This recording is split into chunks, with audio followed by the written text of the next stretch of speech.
Le début d'un chemin que tout un pays, tout un peuple souhaite pavé d'or. 25e championnat du monde de handball. 16 ans après avoir fait chavirer de bonheur le palais omnisport de Paris-Bercy. Les Bleus sont de retour dans un écrin sublime empreint de gloire et de triomphe. Première marche face au Brésil pour un match d'ouverture sous pression. L'attente est immense autour des champions du monde. Débuter parfaitement pour faire le plein de confiance. Se libérer, c'est l'enjeu principal de ce remake du quart de finale des derniers JO. Engagement, défi physique, défense de fer et performance offensive de choix. Voici quelques ingrédients indispensables afin de se lancer idéalement dans la quête d'une 6e étoile.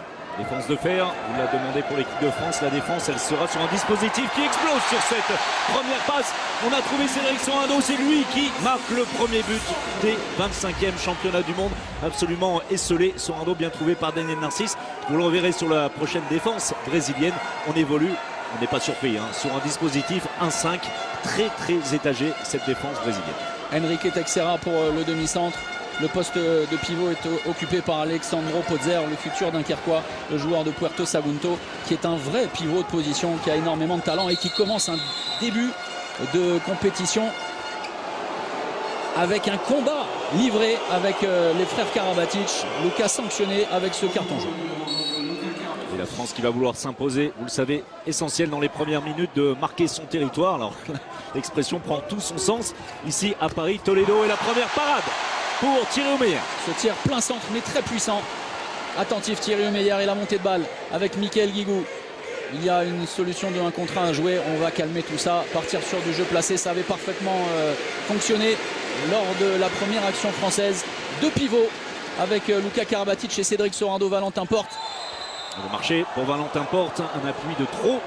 Lui qui a bénéficié du travail de bloc à l'intérieur de Cédric Sorando. C'est une constante, le jeu à 2 pivots. En fin de montée de balle, la tentative brésilienne, mais ce n'est que le poteau. Et nouvel échec et Valentin Porte à l'accélération, il est tiré par le maillot et il va au bout. Avec énormément de volonté, d'envie et d'engagement. Cet engagement si important dont on parlait. Dans le pur style Valentin Porte, la récupération Nicolas Karabatic et ensuite, Valentin qui va au bout de son idée. Il fait bien, pris à ce moment-là par le retour du défenseur brésilien. Ça n'a pas suffi. Bon début de match, les Français. Et il est certain que ce genre de repli défensif, très hésitant avec un accrochage, sera sanctionné de 2 minutes au cours de la rencontre. On va monter dans les sanctions. Et le gros problème pour le Brésil sera évidemment d'évoluer sans Thiagus Petrus, qui représente une vraie arme offensive. Et derrière, ça va trop vite pour le moment, même si là, Lucas Ballot trouve sur son chemin. Alors pas forcément le gardien qu'on attendait. On pensait voir Mike Santos. Alors, attention, Almeida, très bon gardien. Fait partie de ceux qu'il ne faut surtout pas mettre en chaleur. Vous aimez l'expression. Attention, nouvel échec, pas de coup de sifflet. La relance, attention à la sortie et la bonne anticipation. Ce qui aurait pu être désastreux pour les Brésiliens si le gardien avait touché Lucas Ballot. C'est très bien décalé et c'est surtout très bien joué. On a insisté sur ce côté gauche puisque Lucas Ballot s'était porté aux avant-postes. Le premier but dans ce championnat du monde par le Brésil. C'est très bien donné jusqu'en bout de ligne. La bonne finition. Vous l'avez à l'image de Novaïs. En tout cas, les Brésiliens qui ne refusent pas un rythme élevé. On s'y attendait un petit peu. On n'est pas sûr que les Brésiliens puissent jouer tellement différemment. La première tentative de Nicolas Karabatic qui ne trouve que la barre. Ensuite, un très bel 1 contre 1, interne-externe. Il va falloir aussi, et ce qui explique peut-être le déchet, même si les deux équipes se sont entraînées dans cette Accor Hotel Arena, prendre le pouls, d'une part du public et de la tension, la surmontée, mais surtout les paramètres du terrain qui sont totalement différents. Bien plus d'espace derrière et autour des buts. L'arrêt à nouveau de Thierry Omeyer, le 3e déjà dans cette partie. Allez, jusqu'au bout Nicolas Karabatic et il marque et il va non pas provoquer le carton jaune. On va en rester là, l'engagement rapide brésilien. Les Brésiliens qui acceptent le rythme. Il accepte vraiment. Oui, c'est gratté par Nicolas. Allez, qui vient d'inscrire le but et qui est mis au sol. Ça joue, on laisse se dérouler l'action. On a joué rapidement le Geffran et Michael Guigou pour donner un vrai avantage déjà dans cette partie et un avantage de plus 3. 4-1 en faveur de l'équipe de France. Et ça va vite côté brésilien, mais la maîtrise technique n'est pas parfaite. Les Français sont très concentrés, très concernés. Ils grattent les ballons, n'hésitent pas à les monter ensuite. Le but de Michael Guigou est d'ores et déjà après 4 minutes 40 de jeu. Le temps mort posé côté brésilien.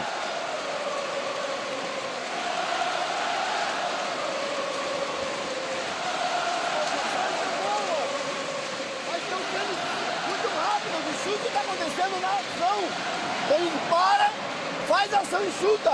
Vamos brincar um pouquinho, quebra um pouquinho aqui, quebra um pouquinho aqui. Tá bem? Vamos brincar um pouco de Islândia, tá certo? E olhar a possibilidade de não só chutar no centro, mas pra seguir. Lembrar de usar esses dois espaços na continuidade.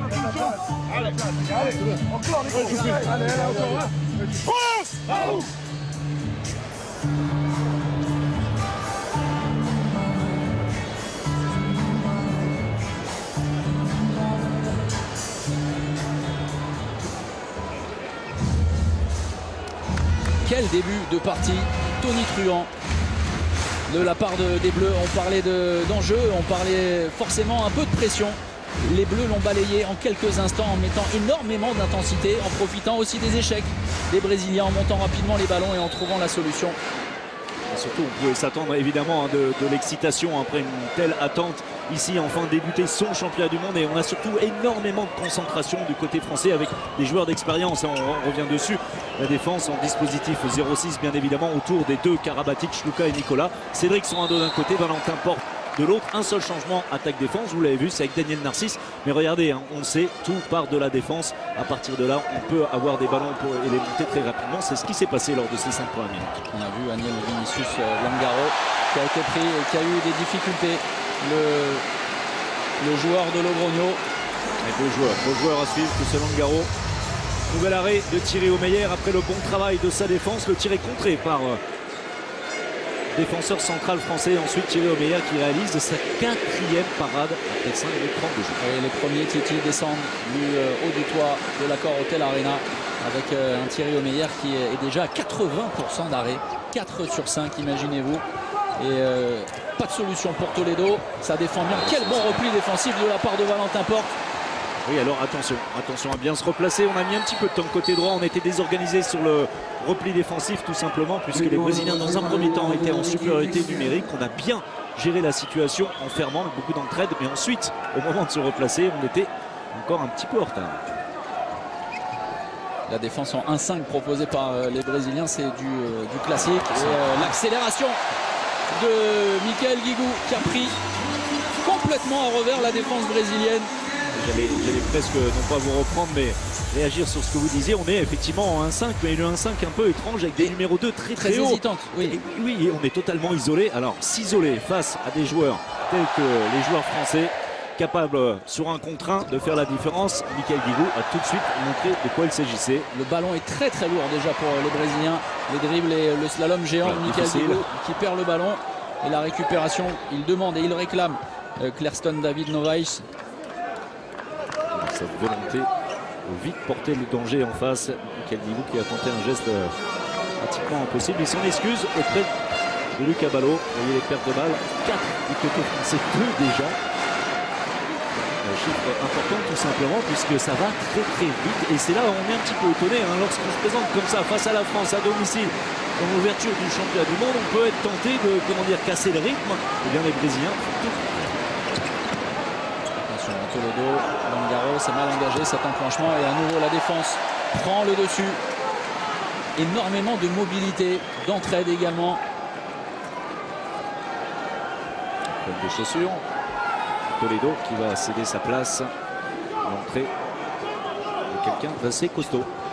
Vous allez le voir. Oui, effectivement, c'est Rogerio Ferreira, le joueur du Vardar. 2,4 m pour 130 kg. Il a encore bien mangé à la cantine hein, depuis qu'il est passé de Kiel au Vardar. On mange très bien, on l'a remarqué hein, du côté de Skopje. Le bras est levé, il va falloir déclencher avec l'entrée de João Silva. Bien pris par la défense française. Le joueur de Chambéry. Le seul joueur de la Lidl Star League qui nous permet de saluer Felipe Borges qui nous regarde ce soir à Montpellier. Malheureux, Felipe Borges blessé, devait signer. Le contre de Daniel Narcisse et en plus le service derrière pour Cédric Sorando. Ça va trop vite et effectivement avec cette défense un peu hybride parce que ça n'est pas tout à fait une 1-5. Effectivement les postes 2 sortent très haut et sur les duels les 1 contre 1 avec des garçons de la trempe et du talent de Daniel Narcisse, la différence est faite. La fixation parce que le joueur du poste 3 descend dans l'entraide, et bien les espaces se libèrent et les solutions deviennent alors évidentes. On vient d'en avoir une absolue. C'est QFD, maître Péchez. C'est exactement ça, mais c'est exactement ça. Alors s'isoler face aux Français, ce n'est pas gagné. Vous voyez d'ailleurs, ça va très vite, 6-2. Après pratiquement 9 minutes de jeu. C'est vrai qu'on est un petit peu surpris. Alors il faut tenter des coups bien évidemment. Mais là on a des joueurs quand même qui ne sont pas suffisamment mobiles pour présenter une occasion, parade. voilà. Avec cette récupération du ballon brésilien. Une nouvelle occasion offerte à Thierry Omeyer pour briller dans cette soirée pour le moment parfaite pour le gardien de l'équipe de France. À près de 70%, c'est absolument prodigieux. Alors, on vous en parlera bien évidemment de Thierry Omeyer. On va juste dire qu'il est capitaine de l'équipe de France. Il a 40 ans, il a été champion du monde, on vous l'a dit ici même, il y a 16 ans. C'est tout particulier puisque beaucoup supputent que ça pourrait être sa dernière compétition. Lui, il va en profiter à fond. Ça se passe très bien également en attaque. Un bon travail préparatoire de l'attaque française et c'est Valentin Porte qu'on trouve une nouvelle fois la conclusion. Oui, les Brésiliens risquent d'avoir des soucis parce que même sur justement le travail de la base arrière, on ne travaille pas simplement dans le duel et dans le 1 contre 1 sur les premiers temps forts, sur les temps de fixation.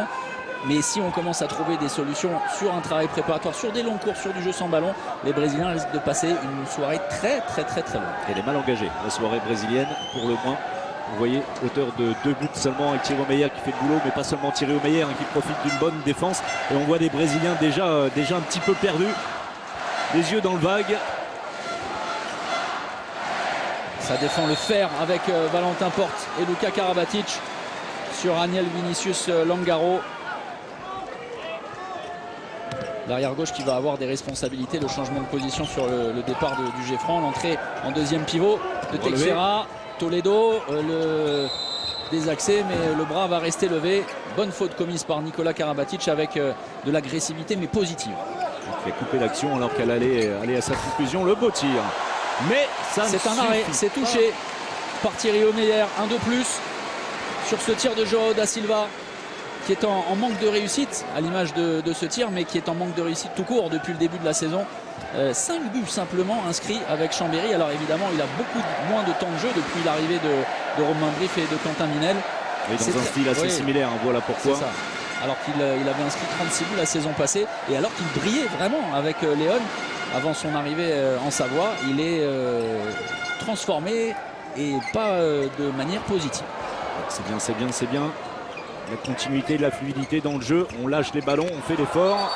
Même si là, on a réussi côté brésilien à attraper Nikola Karabatic. Voyez le bras levé des arbitres slovènes. La menace d'un refus de jeu. Il va falloir trouver une solution rapidement. Et on est Daniel redescendu Narcisse en 0-6. Plus beaucoup d'opportunités de passe pour les Français. 2 tout au plus. En voilà une. Nikola Karabatic en voilà 2. Daniel Narcisse et le tir. Et voilà. Percutant, perforant.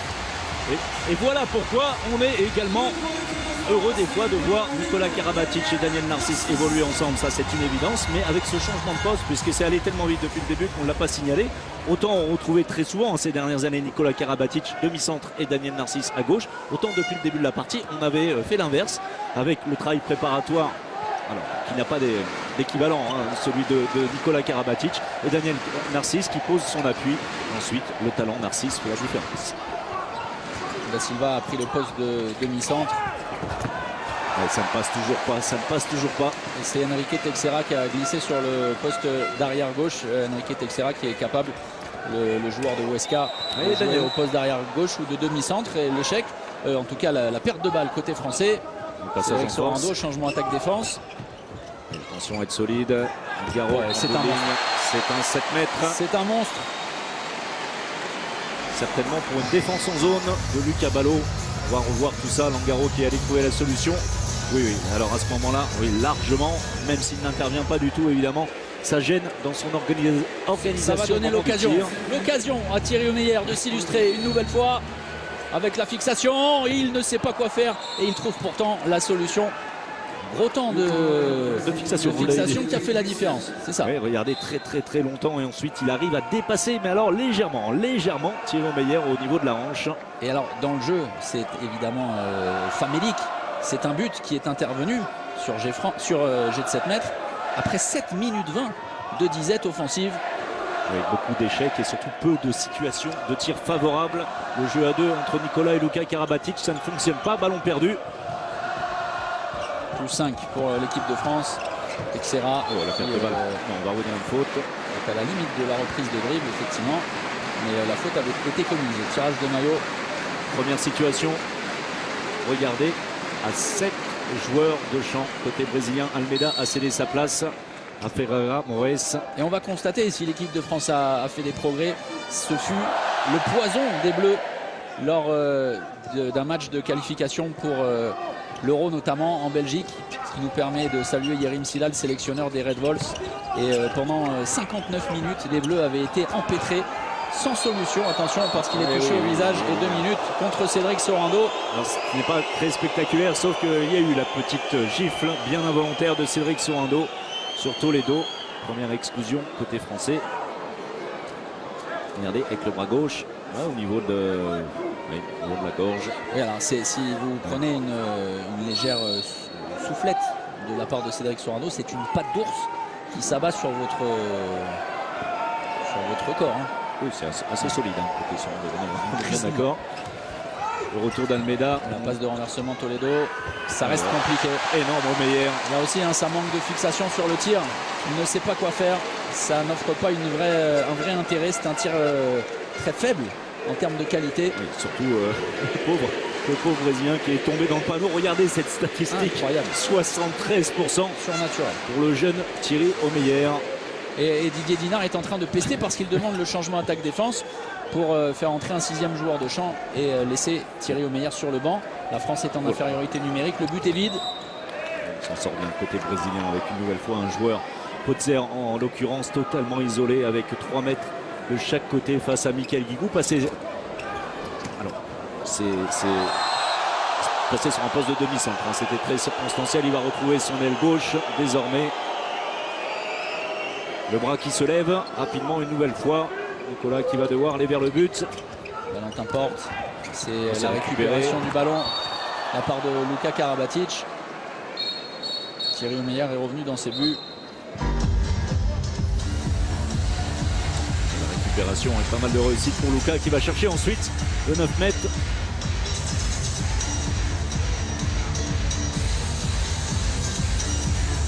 Oui, à la limite du passage en force. C'est ce qu'on avait essayé de provoquer du côté de Toledo. Le bras est levé en infériorité numérique. Nicolas est passé. Alors regardez, ça ne paraît pas grand chose, mais techniquement c'est absolument parfait, le 1 contre 1 gagnant. Et ensuite il passe à ce qu'on appelle en lame de couteau, c'est-à-dire il se met de profil, arrive à libérer son bras et trouver un impact au premier poteau. Le 2e but de Nicolas Karabatic. Tout au long de la compétition, vous pourrez nous laisser vos messages, vos commentaires, vos avis, poser vos questions à nos spécialistes, à François-Xavier, à Bertrand Gilles, à Jackson Richardson. Bean Hand 2017, hashtag Bean Hand 2017. Toledo, le service, c'est très bien joué. Quel arrêt exceptionnel de la part de Thierry Omeyer qui a jailli, qui a bondi, qui a surgi pour venir croquer son adversaire. Énorme, avec à chaque fois le geste juste techniquement. Encore faut-il être capable de le faire. C'est un monstre. Vraiment. Ah oui, on l'a déjà remarqué ces dernières années qu'il était pas mal dans les buts Thierry Omeyer. Mais là il réalise un début de mondial absolument fabuleux. Da Silva qui a des difficultés. À l'image de la base arrière brésilienne. L'entrée à l'opposé de Tchoufa, vrai talent. Fabio Tchoufa, l'ancien joueur de Guadalajara en Liga Sobal, parti à Kolding. Attaque brésilienne mal engagée, on ne respecte pas les fondamentaux, l'écartement, on cherche à l'intérieur, ce sera récupéré par Michael Guigou qui se jette. Une possibilité de jeu rapide, plein centre. Nicolas Karabatic avec la finition parfaite et magnifique pour venir glisser le ballon au-dessus de la tête de César Augusto de Almeida. Vraiment, on joue très très juste. Alors l'engagement montré par Michael Guigou sur cette action, on s'y attendait bien évidemment. Et puis on y est habitué avec cette équipe. L'excitation, on ne la remarque pas, c'est vraiment la concentration sur le jeu, la défense. Une nouvelle attention, c'est trop fort. Non, sur la barre et la récupération tout va bien. De Lucas Ballot. Tous les voyants sont au vert avec une passe décisive de Thierry Omeyer sur la barre. Voilà. Et évidemment, c'était fait exprès. Évidemment, c'est quelqu'un de très altruiste. Thierry Omeyer, chacun le sait. Récupération pour Lucho Abalo. Et beaucoup de sourires, hein, bien évidemment, tout est facile. 11-3. Réussite insolente. Ah oui, la réussite, mais vous savez ce qu'on dit, hein, la réussite, il faut aller la chercher. Et les Français ont entamé ce championnat du monde, en tout cas cette partie. Oh là là, que c'est compliqué. Il semble perdu, totalement vraiment. perdu. Et regardez, la preuve en est, une nouvelle fois, c'est compliqué, on ne respecte vraiment pas du tout les fondamentaux, on n'est pas ensemble, on joue l'un derrière l'autre. Toledo, grâce à son talent, le bras gauche de l'arrière droit brésilien. Pas de gardien. Michael Guigou avait une opportunité, on va calmer tout ça. Il s'agira, et même si les Bleus l'ont déjà fait à plusieurs reprises, d'enflammer le match avec parcimonie. On pourra en laisser comme ça tout au long de la rencontre. C'est ça, même tout le championnat du monde, oui, on peut l'emballer avec parcimonie.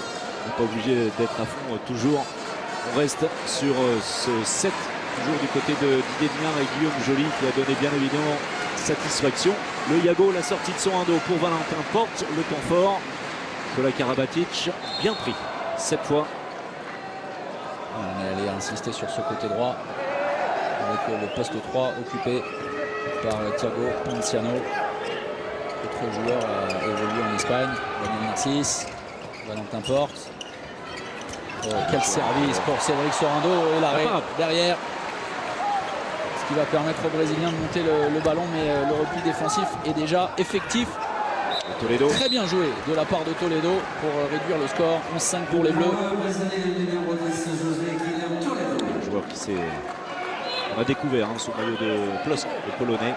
Capable de très belles choses, pas toujours à l'endroit, comme on va dire ça techniquement. Alors oui, c'est un joueur qui a une énorme progression depuis son passage à Granollers. Et effectivement, vous soulignez Plosk, il a beaucoup nourri sous Manolo Cadenas. Ce n'est pas hasard, hein. On connaît tout le talent de Manolo Cadenas pour faire progresser les joueurs. La solution trouvée du côté français assez facilement par Michael Guigou, qui termine parfaitement le travail engagé par ses arrières. Nicolas Karabatic en tête, la passe main gauche, la passe rapide ensuite de Daniel Narcisse. Michael Guigou, premier poteau. Et malgré la facilité, alors les Bleus l'ont rendu facile ce match très rapidement en mettant énormément d'intensité, en étant concernés, concentrés. Les Bleus restent vraiment dans le tempo, en mettant beaucoup d'agressivité défensive. Cette 25e édition du championnat du monde passera de toute façon. S'il y a victoire au bout par cette défense de fer, et quand on a un gardien de cette maîtrise et derrière, c'est à côté. Oh, c'est à côté une nouvelle fois. C'est le deuxième échec. Là, il se règle. Et alors, vous connaissez Thierry Omeyer parfaitement depuis des années. Ne vous méprenez pas. Thierry Omeyer réalise une partie monstrueuse, 10 sur 15, 67% d'arrêt. On peut vous assurer qu'à la fin de la rencontre, il ne retiendra que les 2 tirs manqués. Oui, alors le premier, malchance, hein, la barre trouvée, le tir était un petit peu trop fort. Belle passe décisive pour Luc Abalo. Alors que cette fois, comme il a dû se précipiter, Thierry Omeyer, techniquement, ce n'était pas totalement maîtrisé. Dans les buts, c'est bien, hein, tout va bien. Par contre, c'est bien, c'est ça. C'est pas mal. C'est pas mal. Concentré, bien évidemment. Une prise de risque, hein, malgré tout, ce tir par en dessous, dans le cœur de la défense française. Premier changement côté français, c'est Quentin Mahé en lieu et place de Michael Guigou sur l'aile gauche. Intéressant ce scénario et cette évolution, parce que ça va permettre à Guillaume Gilles et Didier Dinard d'effectuer de la rotation, de ménager certains organismes tout de suite déjà parce que la compétition sera longue avant la deuxième rencontre qui devrait aussi, pourquoi pas, être assez facile. Face au Japon. Ils sont perdus, ils jouent à l'envers, le Brésilien. Et Quentin Mahé. Possibilité de jeu rapide. Daniel Narcisse, la passe décisive de Quentin Mahé pour offrir ce cadeau et pour mettre dans les meilleures dispositions possibles Daniel Narcisse. Et c'est simple, sans fioriture. C'est bien, on était à 3 contre 2 puisque à l'opposé de Quentin Mahé, Luc Abalo était également assez libre. 3 contre 2, c'est Daniel Narcisse qui marque. Deuxième fois pour lui. Derrière le banc, Nedim Remili est en train de s'échauffer. Il va faire son apparition à la place de Valentin Porte, très certainement, pour défendre et attaquer en poste 2. Serra. Pas de gardien côté brésilien, hein, puisqu'on évolue un joueur. On a pris l'information, on a communiqué tout de suite sur cette situation. Attention. Oui, la récupération, voilà, Luc Abalo qui va assurer. Et voilà, il va en profiter pour céder sa place, Lucas Ballot. C'est lui qui sort pour Nedim Remidi, Oui, non pas Valentin Porte. Qui a glissé. Voilà, Valentin sur qui son glisse. poste originel, celui d'ailier. Malin. Mais vraiment, on est pris dans tous les compartiments du jeu. Peu de mobilité, on les trouve un petit peu au pied de plâtre, hein, les Brésiliens.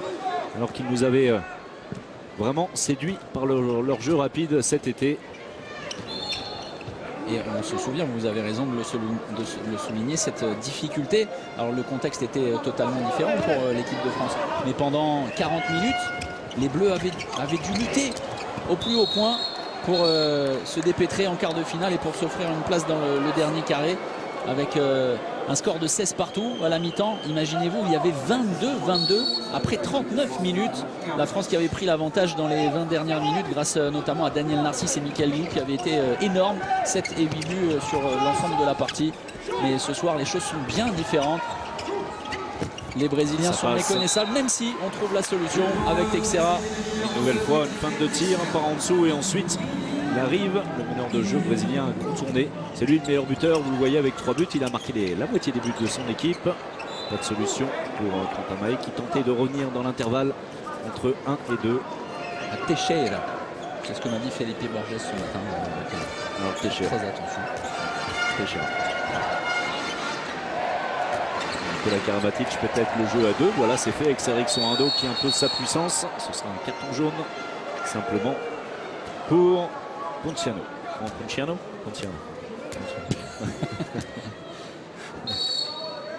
Ludovic Fabregas est également à l'échauffement derrière le banc. La puissance, c'est bien Valentin.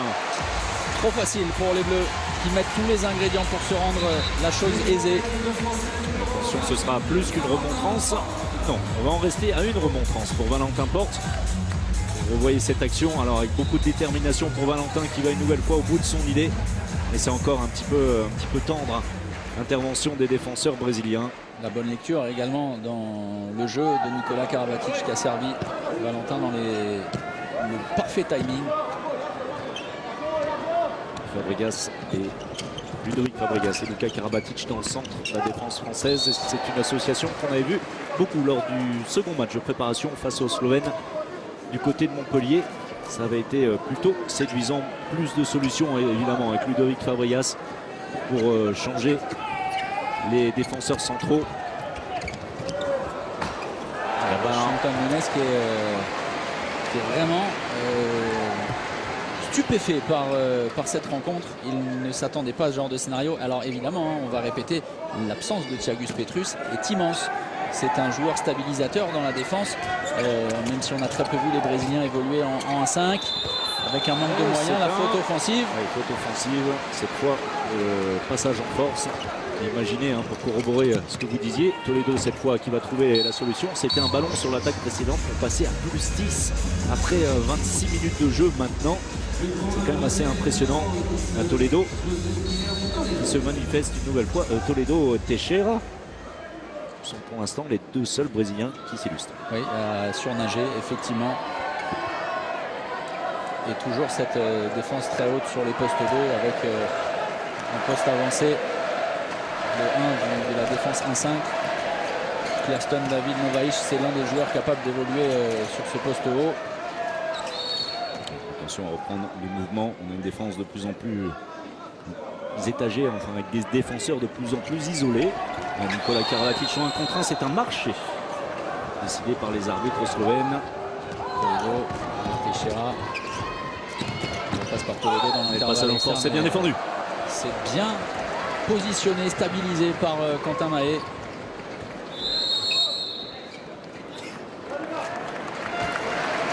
Le temps mort.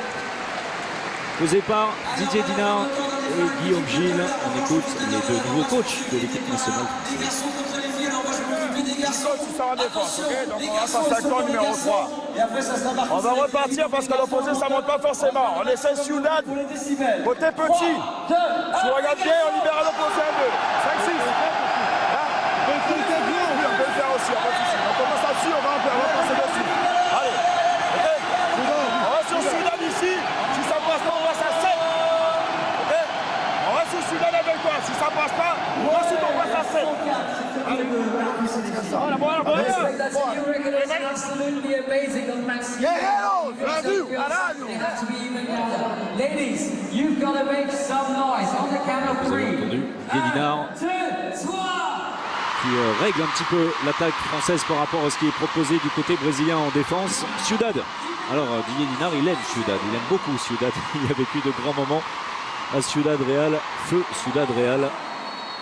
On va voir ce qui est proposé par les Français. Nedim Remili toujours à droite et toujours ce joueur très très haut sur le meneur de jeu français. J'insiste sur la position de meneur et non pas sur Daniel Narcisse lorsqu'il occupe cette position, mais bien sur le meneur de jeu. C'est Nikola Karabatic qui est à la main en ce moment. Et la perte de balle, ça va être récupéré. La prise de position, le combat pour la prise de position livré par Luka Karabatic. Et on évolue en supériorité numérique.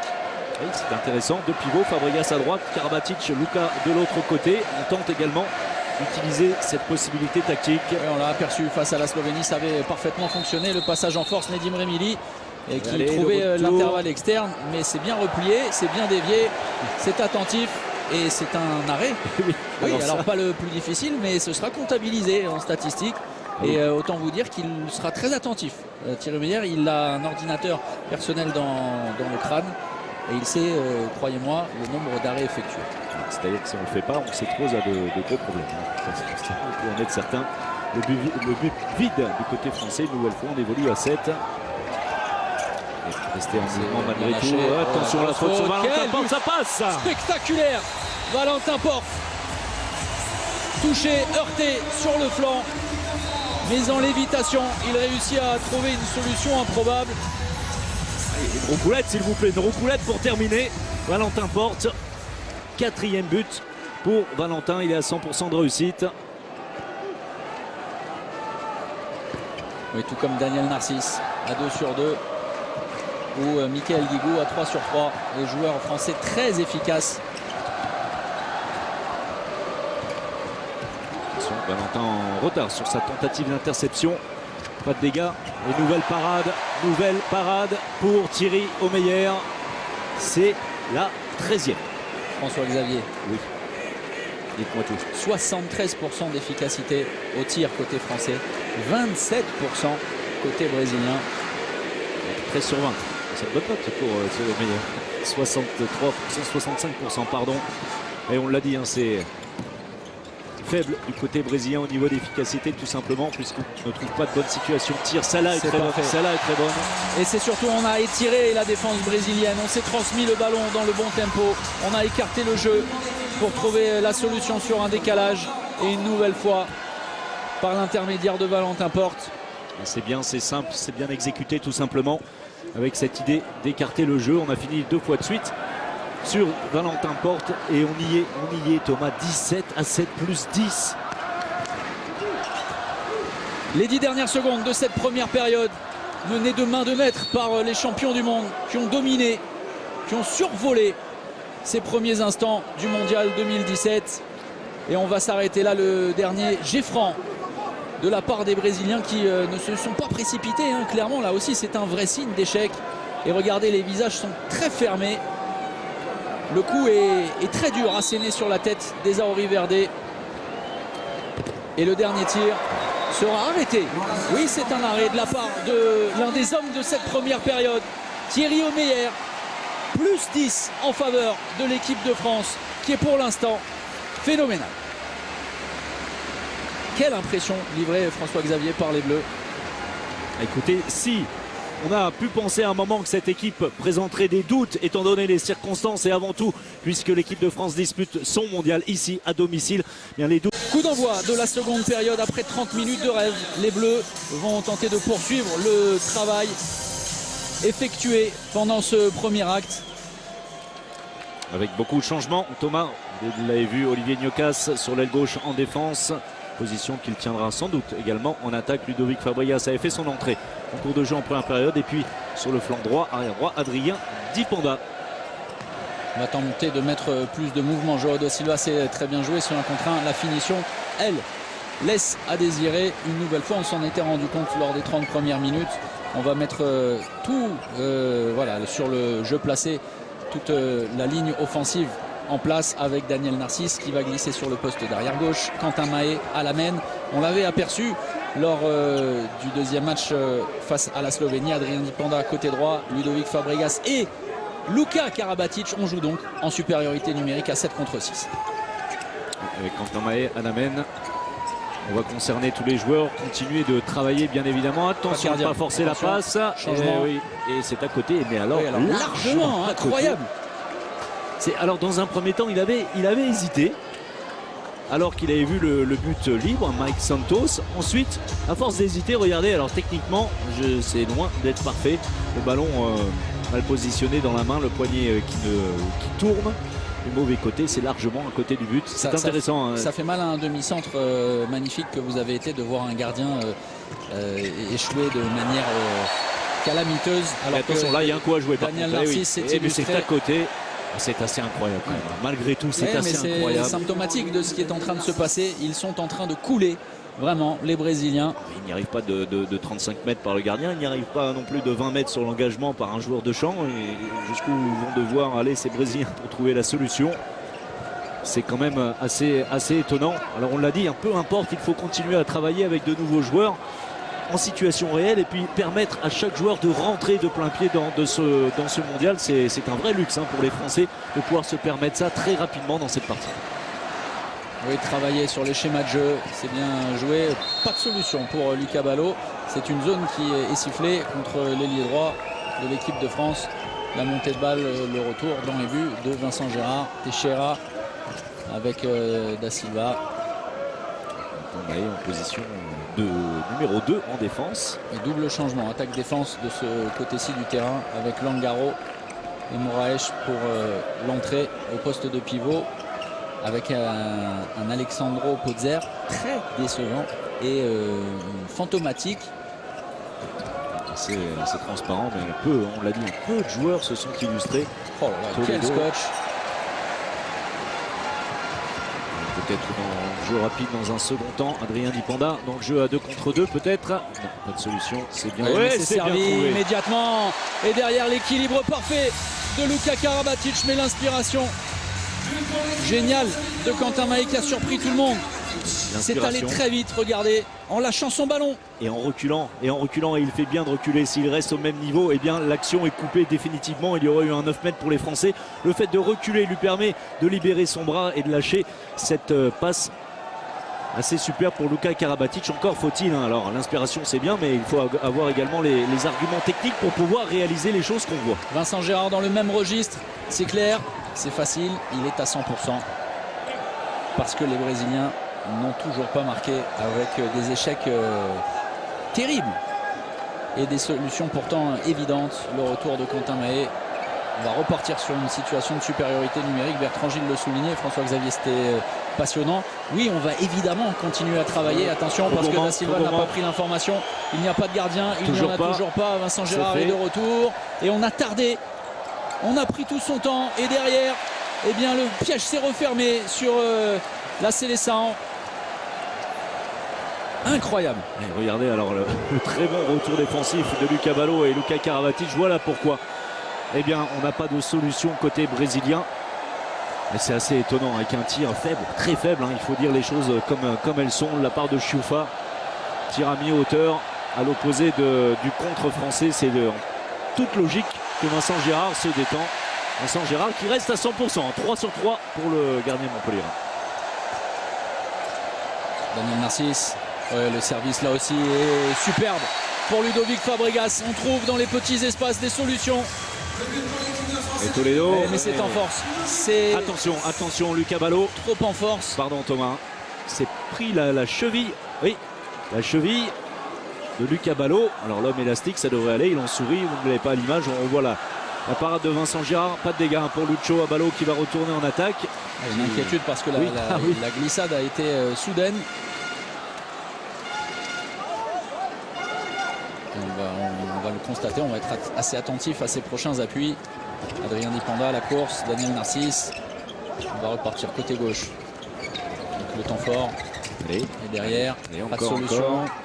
Et continuer sur, voilà, dans la continuité de l'action, ce qui avait manqué lors du premier match face à la Slovénie.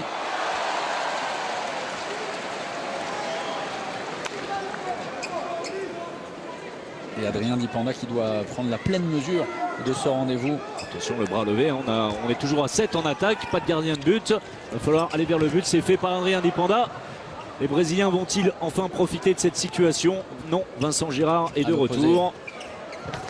Et derrière... Ça également, Thomas, c'est quand même assez incroyable. Oui, mais alors, écoutez, on s'en est aperçu. Guilherme Miguel Toriani, c'est lui qui échoue sur Vincent Gérard. Ce tir avec cet angle assez ouvert au premier poteau. Oui, sauf que alors c'est un tir de, excusez-moi l'expression, mais de débutant. La course qui l'emmène lui vers l'extérieur, qui tire premier poteau, c'est d'une logique. Ouais, il n'y a pas de travail de poignet, rien. Bon, certes, c'est le poteau qui sauve, si l'on peut dire. Regardez cette stat, elle est terrible. 20% d'efficacité au tir. Et 100% pour Vincent Gérard, hein, toujours 5 sur 5. Il y a un challenge hein, pour aller faire mieux qu'un certain Thierry Meyer. On le rappelle, à 14 arrêts en première période. Allez, Adrien sur Adrien Dipanda et c'est un choc tête contre tête et il s'est tout de suite jeté au sol, Adrien, avec on a entendu un coup très sourd sur le visage de Henrique Teixeira. Trop près Adrien qui va devoir non pas quitter ses partenaires, pas de saignement, mais trop près de la défense brésilienne et surtout dans le mauvais intervalle. Il y a des coups à jouer évidemment en supériorité numérique. Et Adrien Dipanda n'est jamais aussi fort que lorsqu'il effectue des grandes courses du jeu sans ballon. Et cette fois, il y aura punition. Pas de gardien côté français et le premier but encaissé par Vincent Gérard, sauf que... Alors, il était sur le terrain, attention. Oui, alors on connaît la règle évidemment, un but inscrit par une équipe dans un but vide ne fait pas baisser les statistiques à un gardien quel qu'il soit. Et bien regardez, les statistiques officielles viennent d'enlever un arrêt, enfin, en tout cas il ne l'a pas effectué. Il est donc désormais à 83% Vincent Gérard, puisqu'il avait effectué son retour dans les buts. Et le premier but brésilien après plus de 7 minutes de jeu dans cette seconde période. Et c'est ça, là, voilà. Et le service, c'est parfait. Allez, dommage. Et le spectacle au bout, mais en tout cas cette construction d'attaque était impeccable avec la prise d'intervalle externe cette fois, et c'était le bon choix effectué par Adrien Dipanda qui avait décalé jusqu'au bout Lucho Abalo. Le double changement, Joao da Silva, le retour de Langaro, José Guilherme de Toledo, le joueur de Luis Laplosque sur le poste d'arrière droit. Et l'enclenchement avec l'entrée à l'opposé au poste de deuxième pivot de Toriani. C'est bien ça le travail de Da Silva, mais malheureusement une nouvelle fois c'est la finition qui pêche chez le Chambérien. C'est souvent le cas. C'est le reproche qu'on peut lui faire. Un joueur qui travaille sur les jambes, vous l'avez vu, un bon travail de 1 contre 1. La position de tir est pratiquement idéale pour un droitier, plein centre. Malheureusement, c'est largement au-dessus du but de Vincent Gérard.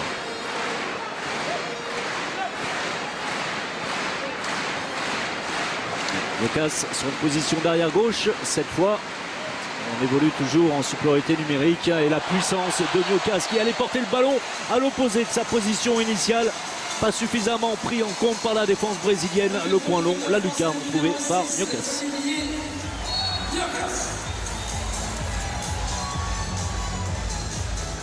Si ce n'est lui, c'est donc son frère. On va saluer quand même Kevin, champion du monde il y a 2 ans. C'est lui l'auteur, rappelez-vous, du premier but de la finale face au Qatar. Kevin depuis en délicatesse avec son genou.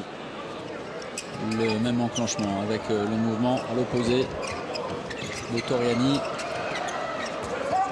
C'est bien défendu, c'est bien refermé sur Langaro. On est loin de sentir une révolte côté brésilien avec beaucoup de joueurs. Il n'y a pas de solution. Non, mais aucune. Et puis pas d'envie. Voilà, c'est un petit peu là le problème. Croisé et la fin de croisé, mais c'est plutôt une mauvaise inspiration de la part de Langaro. La bonne défense intelligente d'Adrien Dipanda tout en contrôle face à Da Silva. Le bras est levé. Les Brésiliens vont devoir trouver une situation de tir ou forcer en tout cas une situation. Bien pris en charge une nouvelle fois Da Silva. Ferreira Moraes face à Lucas Ballo et Adrien Dipanda. encore 3 passes possibles. Da Silva, voilà une. Et ça tire facilement arrêté par Vincent Gérard. Dans l'obligation de tirer, certes, mais le tir était bien médiocre. Plein centre, à mi-hauteur. Comme un tir d'entraînement.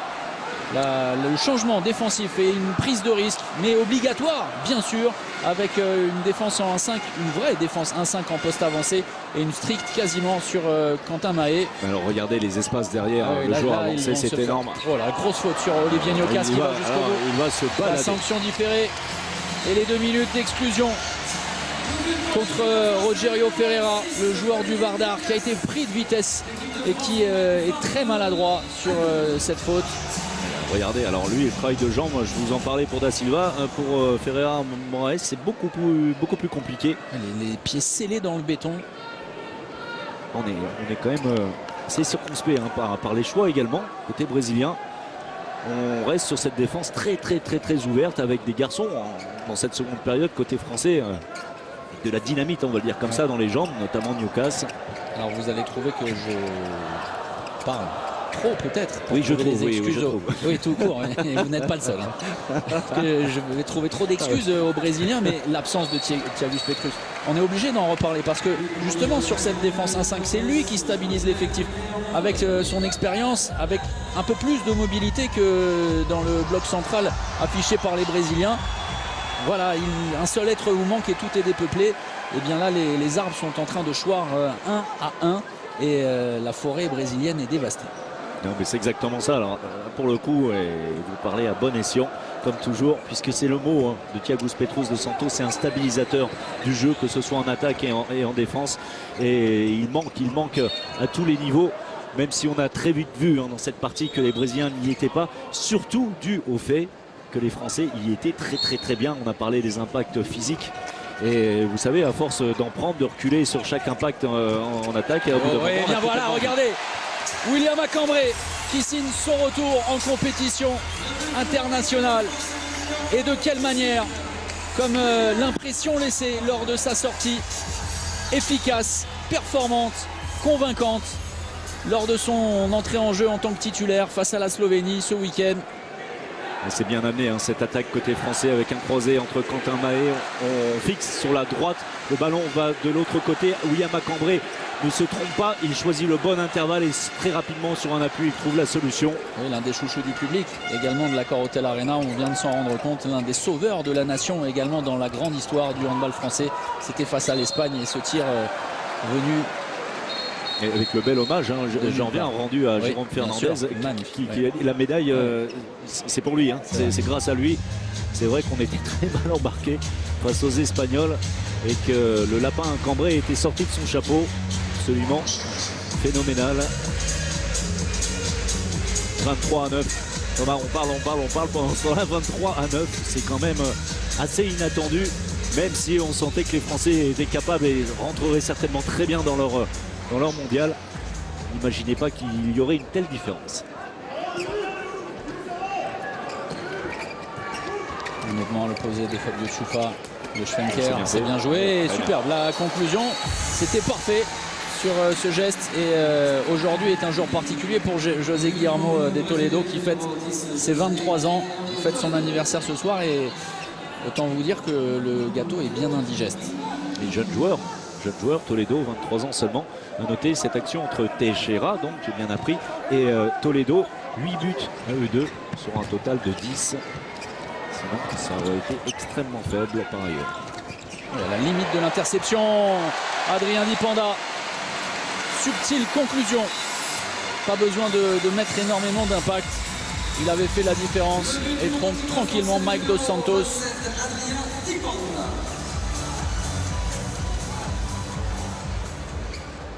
Teixeira, on le disait, capable d'évoluer aussi au poste de demi-centre. Arrière gauche. Et la faute offensive. Le mauvais bloc. Des possibilités de jeu rapide à gauche. Ça va être très rapide, trop rapide. William Acambré. Gros arrêt. C'est repris. Et pan, Dipanda. Eh oui. Ça devait arriver.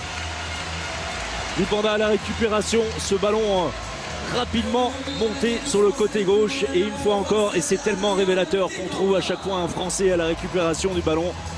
C'est Dipanda. qui marque une nouvelle fois.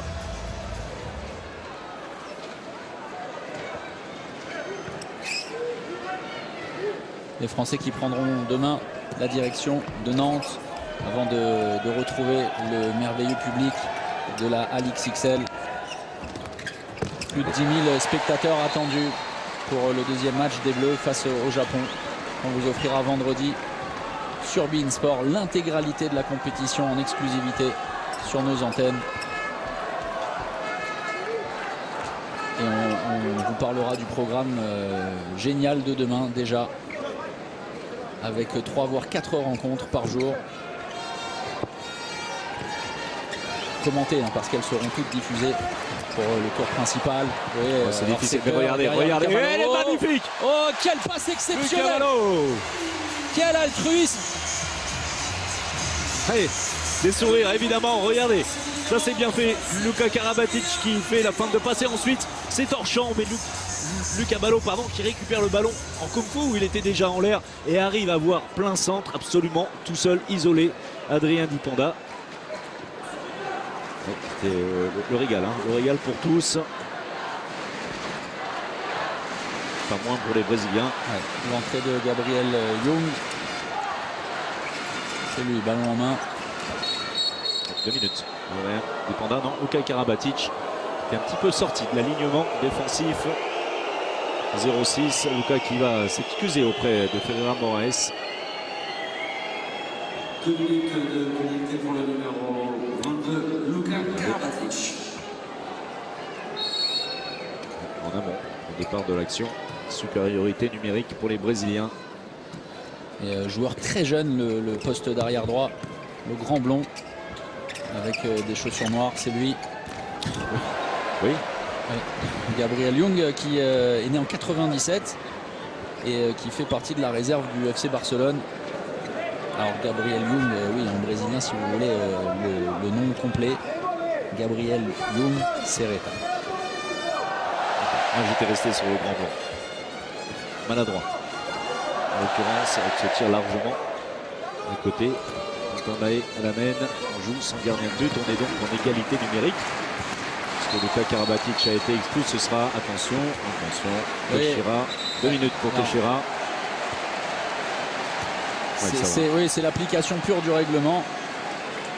Regardez, regardez. Bien sûr. Comme ce qu'on avait vu en première période sur Toledo. C'était Cédric Sorando. Rien à dire, avec cette main au niveau du visage. Alors, on vous en reparlera. Mais une nouveauté, puisqu'on utilisera en tout cas William Cambrai. Cette fois la belle parade de Santos. Ce sera récupéré par les Brésiliens. On vous en parlera plus souvent, puisque certainement que la situation se présentera. La possibilité d'utiliser arbitrage vidéo pour certaines situations bien définies, notamment les cartons rouges qui pourraient se transformer en carton bleu, ou alors le but validé ou pas. Vous connaissez l'histoire derrière la ligne. Oui, ce qui aura une importance fondamentale pour la suite et pour le match d'après. Évidemment, lorsque les rencontres seront serrées, ce sera déterminant. Ça c'est bien fait. Choufa face à Vincent Gérard, il prend le dessus. Le joueur de Kolding. Alors ça n'est pas forcément le physique le plus impressionnant. Lui qui est ultra rapide, spectaculaire, assez vif. Et qui est en général le dynamiteur du jeu brésilien. L'entrée de Nedim Remili. Et la revue d'effectifs côté français est absolue. Et c'est bien Quentin, au bout d'un moment il faut y aller, évidemment prendre ces intervalles, rien à dire, c'est bien 7 mètres. Attention pour Silva, un petit peu touché, une béquille sur cette incursion. Regardez la vitesse sur le dernier appui de Quentin Mahé qui obtient 7 mètres. Puisque la faute a été effectuée sur Quentin Mahé, c'est Nedim Remili qu'on va retrouver. Et on ne l'a pas toujours vu à son avantage dans cet exercice, Nedim Remili, avec quelques échecs. Sous le maillot parisien, oui, notamment. En Ligue des Champions notamment. Et là, facile, dans un bon secteur. Et son premier but, Nedim Remili, dans cette compétition. Tous les joueurs ont disputé des instants dans cette rencontre. François Xavier. Et seul Quentin Mahé n'a pas marqué. Oui, lui qui avait été absolument éblouissant face à la Slovénie. Ah, il fallait en garder un sous la main, il avait marqué 13. On va varier les plaisirs. Vous voyez, C'est ça. on ne va pas jeter toutes nos forces ce soir. La récupération du ballon, Ludovic Fabregas. À noter qu'il n'a pas tiré non plus. Nedim Remili en 1 contre 1, le passage de bras. C'est tenu de la part de Rogerio Ferreira. Lui aussi fête son anniversaire ce soir.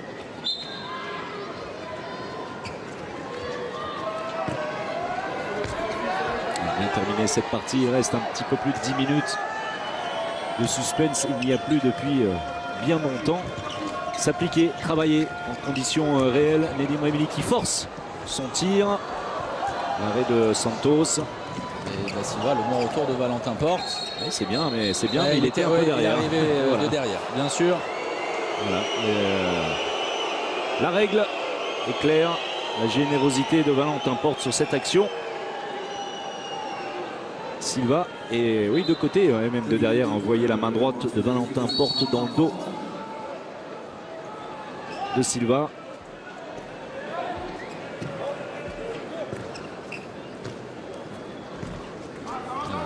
Les téléspectateurs nous demandent sur le hashtag BeInHand 2017 quand va débuter la compétition et quand vont s'arrêter les matchs de préparation. C'est très méchant. Pas d'arrogance. Attention, Fabregas seul. Ouais, il a pris l'information d'Nedim Remili intelligemment et quel arrêt à nouveau au premier poteau croqué. Nedim Remili par Mike Dos Santos. C'est exactement ça, croquer, tomber dans le piège, dans la facilité de tirer premier poteau. Donc il aurait fallu fixer le portier brésilien bien plus longtemps que ça. Et le sourire en coin de Didier Dinard. On nous demande également s'il n'y a pas un bonus offensif pour Ça c'est bien fait, c'est très très bien fait côté brésilien avec cette passe de renversement et la bonne finition cette fois enfin. Alors, passe de renversement et du Chambérien Silva. Ensuite Toriani qui contourne Vincent Gérard pour trouver la solution.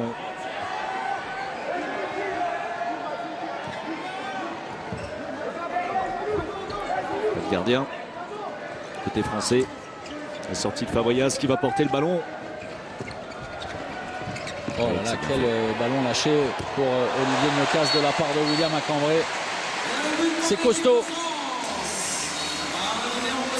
Olivier Gnocas qui présente, tout comme Quentin Mahé, l'avantage de jouer, de pouvoir jouer sur plusieurs postes, dont celui d'ailier gauche, bien sûr. Beaucoup d'observateurs étrangers à qui j'ai eu affaire s'étonnaient qu'on n'ait pas pris dans la sélection française d'autres ailiers gauche que Michael Guigou. Sauf que, eh bien, Quentin Mahé, sauf que Olivier Gnocas peuvent évoluer. C'était le cas lorsqu'il portait les couleurs cristoliennes. Enfin, avec cette très belle roucoulette, Da Silva est récompensé 1 sur 5.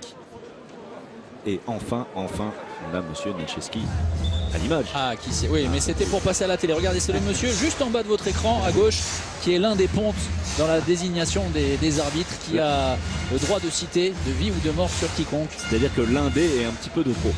Oui, c'est le, oui. Ouais, c'est ça. 2 minutes en tout cas pour un mauvais changement sur le banc brésilien. Brésilien qui n'avait pas besoin de ça. Dont le fils est arbitre. Non, dont le père. Oui, dont, oui, non, dont le père. si vous voulez. Ah oui, le fils, pardon. Oui, le fils également, oui, bien sûr. Nelcheski Nikolov, père arbitre macédonien, très célèbre. Ça va vous sinon? Oui, bien. Allez, retour au jeu, le Geffran avec Ludovic Fabregas qui va reprendre sa position au cœur de la défense brésilienne. Quentin Mahé, et la passe complètement ratée. Incompréhension avec Nedim Remili sur cette course qui amenait un croisé. Le service était latéral de la part de Quentin Mahé. Exactement, incompréhension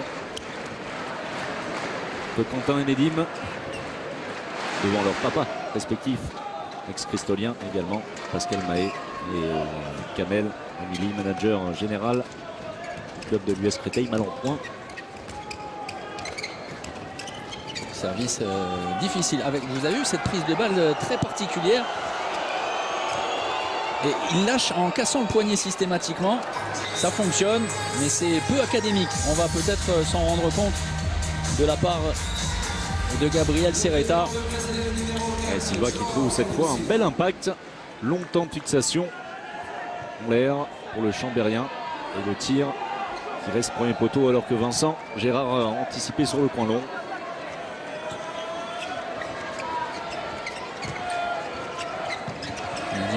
Et à nouveau, oui, entre les deux mêmes joueurs, ça va offrir à Didier Dinard et Guillaume Gilles des pistes de travail sur des rotations comme ça complètes sur la base arrière.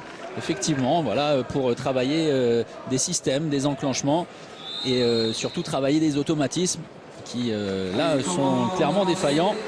Le temps mort posé par un très malheureux, c'est vrai, il l'est, et une soirée très difficile pour Washington Nunes.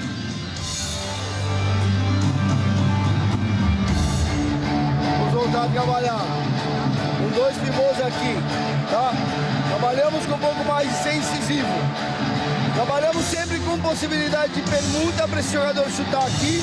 E mesmo assim seguir 7 contra 6, vamos trabalhar com mobilidade aqui. Ok? Falado? Jogamos com o Raniel aqui, jogamos com o Teixeira aqui, o Cacereto aqui, Lucas aqui.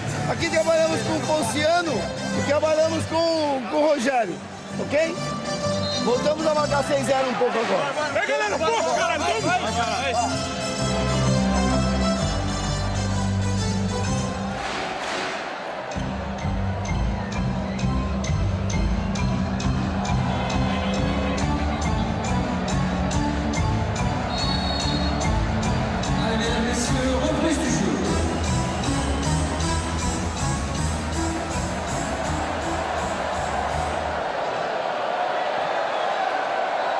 Temps mort brésilien pour travailler jusqu'au bout. Il reste 6 minutes à jouer. 28-14 en faveur des Français. Brésiliens qui vont vite devoir passer à autre chose avec une véritable ambition. Pour les Brésiliens, on n'en a pas beaucoup parlé. Teixeira, c'est largement au-dessus. À noter que lors des 2 derniers championnats du monde, cette équipe est arrivée jusqu'au stade des 8e de finale, s'inclinant à chaque fois que d'un seul but. Il y a 2 ans, c'était face à la Croatie, 26-27.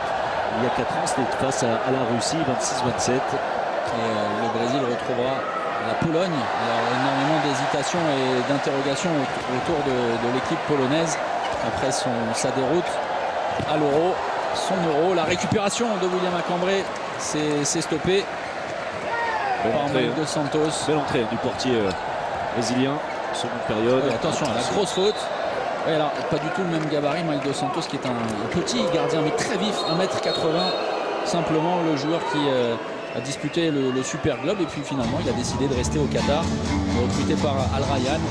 C'est un excellent gardien. Regardez ce tir de Newcastle, la bonne lecture, la bonne anticipation de Santos qui très vite va se remettre sur ses appuis pour intervenir. Ce tir de William Acambré. L'hésitation des chaussettes de Cédric Sorando, la récupération Nedim Remili qui passe justement par le Barcelonais. Valentin Porte réclamer le ballon au poste avancé, déçu de ne pas avoir été servi. Il va se positionner sur son poste d'ailier. On va repartir sur du travail justement pour travailler ces automatismes dont on parlait sur la base arrière avec la défense à l'opposé, l'entrée de Valentin Porte, le service pour Ludovic Fabregas, mais c'est compliqué, on n'a pas assez travaillé finalement. Service en première intention. Exactement, même si Ludo Fabregas a réussi à disputer la possession du ballon avec Ferreira Moraes. On aurait dû sans doute travailler un petit peu plus longtemps. Valentin Porte, on le retrouve. Le même enclenchement, c'est pareil, sauf que cette fois on lâche pour Acambré et derrière l'arrêt sur sa ligne en 2 temps de Mike Dos Santos. La passe à l'aile est plaçante, superbe. Vincent Gérard qui est venu dévorer vraiment un tout petit Toriani qui s'est fait croquer comme du menu fretin par le gros poisson Vincent Gérard. Pas plus. Pas plus. Le Toriani qui n'aura pas été efficace du tout. Et ce n'est pas le seul, hein. Malheureusement dans cette équipe on joue encore, on évolue sans gardien de but. Côté brésilien, 2 pivots. Occasion peut-être pour Langaro qu'on a très peu. Allez Ludo, pas de gardien Ludo. Il n'a pas pris l'information, il laisse le choix du tir à Valentin Porte. Qui peut souffler. Oui. Qui peut souffler, Valentin. C'est passé tout près. C'est passé tout près de passer à côté, surtout avec le pied en zone. On l'a vu Ludo Fabregas, ça n'a pas été vu par les arbitres slovènes. Et ensuite, Fabregas qui n'avait pas pris l'information, son coéquipier en club, lui, oui, Valentin Porte. Ça le fait sourire, hein. Il a compris, hein, Valentin Porte. Alors il cherchait évidemment le poteau rentrant, bien sûr. Un bonus pour poteau rentrant. Non plus. Da Silva, il est tout près de gratter le ballon. Olivier Mocas sous la jambe de Vincent Gérard. Ce tir inspiré. Candido, le joueur de Guadalajara, club par lequel est passé, on le disait tout à l'heure, celui qui occupe aussi ce poste-là dans la sélection. Fabio Ciuffa, désormais à Kolding, au Danemark, qui est l'une des pièces maîtresses de l'équipe danoise. Émilie Cambré. C'est bien ça, c'est bien mis en mouvement. Voilà. Et là, tout le travail préparatoire est parfait. On a pris de la distance, on a écarté le jeu. Oui, l'engagement était bon, il avait la conviction, bien plus que sur ses actions précédentes de la part de Nedim Remili. Et comme par hasard, après le premier impact lors du croisé de William Macambré, Nedim qui se retrouve dans une position favorable au tir et de qualité. Et c'est lui qui marque le 30e but. On reste toujours sur cette idée du simple double. 30 à 15, ça passe, ce sera un 7 mètres et 2 minutes. La double sanction contre William Macambré, coupable d'un ceinturage. C'est ce qui lui est reproché. Qui va terminer sa partie, William Macambré. Les 2 dernières minutes. Teixeira face à Vincent Gérard. C'est Vincent Gérard. Et bien voilà Vincent Gérard qu'on louait depuis son entrée en deuxième période. Vincent Gérard qui va terminer aux alentours de 50%. 8 sur 16 en termes d'arrêt. On rappelle Thierry Omeyer, lui, c'est 14 arrêts sur 21 tirs tentés de la part des Brésiliens à 67%. Quelle énorme prestation de la doublette des gardiens tricolores. Voilà une réelle satisfaction parce que en termes d'enseignement, alors il y en aura parce que les Français ont été sérieux, notamment dans l'entame de match, dans l'impact, dans la détermination. Mais la faiblesse de l'équipe du Brésil va évidemment... Pas gardien. Et nouvelle fois, on marque de loin. Va évidemment engager certains débats, notamment ceux, par exemple, de relativiser, alors plus ou moins, cette victoire qui aura été formidable et qui met sur les meilleurs rails dans un chemin, je le disais, qu'on espère pavé d'or. Eh bien cette équipe de France qui lance parfaitement, c'est idéal pour la confiance vraiment, avant de retrouver le Japon, un adversaire là aussi largement à la portée de l'équipe de France, au jeu très spectaculaire et très aérien. On retrouvera Rémi Feutrier notamment, puisqu'on parlait de Chambéry avec Da Silva. Mais voilà, c'était compliqué pour les Brésiliens, trop facile pour les Français qui vont s'imposer et qui ont offert aux 15 000 spectateurs de l'Accor Hotel Arena un spectacle bien plus intéressant que la cérémonie d'ouverture. Là c'est dit. Voilà. C'est dit. Voilà. On s'est beaucoup moins ennuyé en tout cas. Silva, voilà. C'est à côté, on va peut-être en rester là. Vincent, allez Vincent, ça. Et bien voilà, pour refermer le couvercle et pour mettre une cerise appétissante sur un gâteau entamé de manière gloutonne par l'équipe de France. Les Bleus s'imposent avec brio. Un succès très large, très convaincant. Et finalement une soirée parfaite. 31-16 pour les experts. Le mondial est lancé. Et bien lancé. Et très très bien lancé.